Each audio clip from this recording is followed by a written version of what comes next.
Five signs na hirap ka financially. Una is lagi kang kapos sa pera. Yung tipong 5 days pa bago payday, wala ka ng pera or wala nang natira sa sinuweldo mo.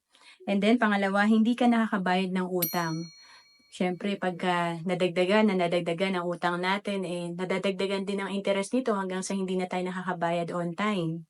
And then pangatlo, wala kang ipon at emergency fund. Oh, napaka-importante talaga na meron tayong ipon. Kasi kapag wala tayong emergency fund or ipon, mangungutang na naman tayo. And then pang-apat, sinasayang mo ang spare time mo.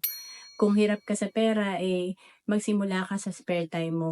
Yung 3 hours na extra mo after office hour, pwede mo yung gamitin para kumita ka ng extra kung talaga nahihirapan ka mag-ipon. And then panglima, takot ka na mawalan ka ng trabaho. Napakahirap talaga pag isa lang ang source of income natin. Kaya kailangan marami tayong source of income, may backup career tayo.